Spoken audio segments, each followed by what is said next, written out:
Hi friends. South ఆఫ్రికాతో జరగబోయే 5 మ్యాచ్‌ల T20 సిరీస్‌కి BCCI అయితే స్క్వాడ్‌నైతే అనౌన్స్ చేసింది. అండ్ అలాగే టీ20 వరల్డ్ కప్ కోసం టీమిండియా కొత్త జెర్సీని కూడా రివీల్ చేశారు. ఈ వీడియోలో ఈ రెండింటి గురించి అయితే మాట్లాడుకుందాం. ఈ సిరీస్‌లో ఇండియా సౌత్ ఆఫ్రికా టీ20లో అయితే ఆడబోతుంది. ఈ సిరీస్ కోసం ఇండియా స్క్వాడ్ అయితే మనం ఒకసారి చూద్దాం ఇప్పుడు.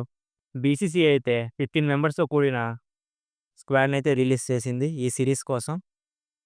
మనం ఒకసారి ఈ స్క్వాడ్‌లో ఏ ప్లేయర్స్ మిస్ అయ్యారని చూసుకున్నట్టయితే, లాస్ట్ టైం ఆస్ట్రేలియాకి వెళ్ళినప్పుడు రింకు సింగ్ ఉన్నాడు. ఈసారి తను స్క్వాడ్‌లో అయితే లేడు. అండ్ అలాగే నితీష్ కుమార్ రెడ్డి కూడా ఉన్నాడు. తను హార్దిక్ రీప్లేస్‌మెంట్‌గా వచ్చాడు. కానీ ఈసారి హార్దిక్ రావడంతోటి నితీష్ కూడా ఈసారి స్క్వాడ్‌లో అయితే లేడు.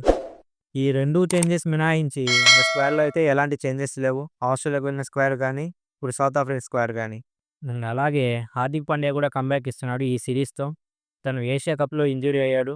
దాని తర్వాత మళ్ళీ తను ఇప్పుడు ఇంటర్నేషనల్ క్రికెట్‌లోకి అయితే మళ్ళీ అడుగు పెడుతున్నాడు ఈ సిరీస్‌తో.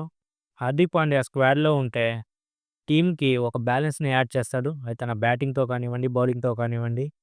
తను తనదైన స్టైల్‌లో ఫినిషింగ్ కానీ, ఆ బౌలింగ్ కానీ అన్ని విధాలుగా టీమ్‌కి హెల్ప్ అవుతాడు. ఇక్కడ మనం మాట్లాడుకోవాల్సిన మెయిన్ థింగ్ ఏంటంటే, ఒకసారి మన స్క్వాడ్ చూసుకున్నట్టయితే, మీరు గమనించినట్టయితే శుభ్మన్ గిల్ పేరు పక్కన ఒక స్టార్ సింబల్ అయితే కనిపిస్తూ ఉంది.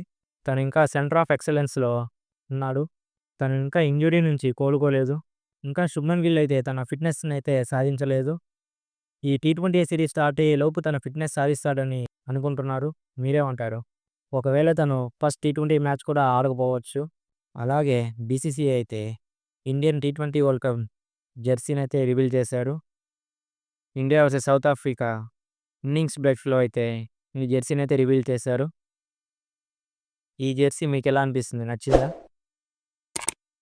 2026 జెర్సీ నచ్చిందా? లేక 2024 జెర్సీ నచ్చిందా? ఈ రెండిట్లో ఏ జెర్సీ నచ్చిందో కామెంట్ సెక్షన్‌లో చెప్పండి. Thank you for watching.